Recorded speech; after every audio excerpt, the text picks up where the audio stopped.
Doctor Suryakumari death mystery కొనసాగుతూనే ఉంది. పథకం ప్రకారం సూర్యకుమార్ని చంపేశారా?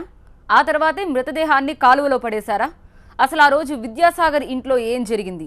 సూర్యకుమార్తో విద్యాసాగర్ ఆయన కుటుంబ సభ్యులు గొడవ పడ్డారా? అవమాన భారంతో సూర్యకుమారే ఆత్మహత్య చేసుకుందా అన్నది తేలాల్సింది. విద్యాసాగర్ ఇంట్లో సీసీ ఫుటేజ్ స్వాధీనం చేసుకున్న పోలీసులు కేసు మిస్టరీ తేల్చే పనిలో ఉన్నారు.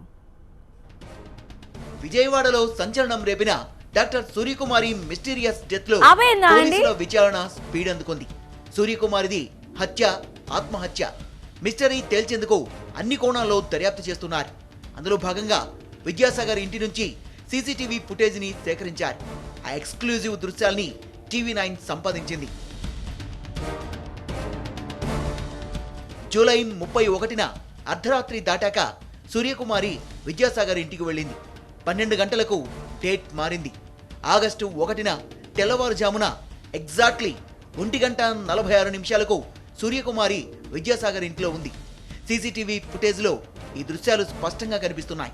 ఈ టైంలో సూర్యకుమారి విద్యాసాగర్ ఇంట్లో మెట్లు ఎక్కుతూ కనిపించారు. రాత్రి 1:52 సూర్యకుమారి విద్యాసాగర్ ఇంటి కారిడార్లో అటు ఇటు తిరుగుతూ కనిపించారు. ఆపై సూర్యకుమారి విద్యాసాగర్ ఇంట్లోంచి బయటకు వెళ్తున్న విజువల్స్ కూడా సీసీ కెమెరాలో రికార్డ్ అయ్యాయి. రాత్రి 1:40 తర్వాత అసలు ఏం జరిగింది? సూర్యకుమారి విద్యాసాగర్ ఇంట్లోకి వెళ్లడం, బయటకు రావడం మధ్య ఇంట్లో ఎలాంటి సంఘటనలు జరిగాయన్నది తెలియాల్సింది. ఇదే అంశంపై పోలీసులు ప్రధానంగా దృష్టి సారించారు. విద్యాసాగర్ ఇంట్లో గొడవ జరిగిందా?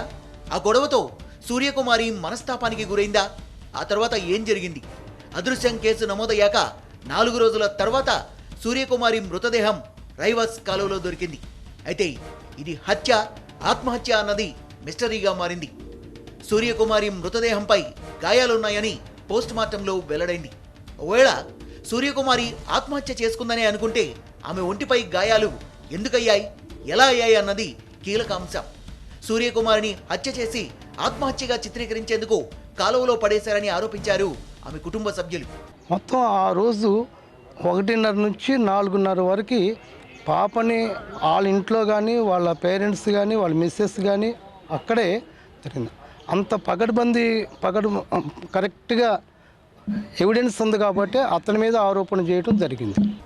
సూర్యకుమారి డెత్ మిస్టరీని ఛేదించేందుకు పోలీసులు అన్ని కోణాల్లో దర్యాప్తు చేస్తున్నారు. అయితే విద్యాసాగర్ ఇంట్లో అర్ధరాత్రి ఏం జరిగింది? సూర్యకుమారిని అవమానించారా లేక ఇంకేదైనా జరిగిందా అన్న దానిపై క్లారిటీ వస్తే కేసు ఓ కొలిక్కొస్తుందంటున్నారు పోలీసులు.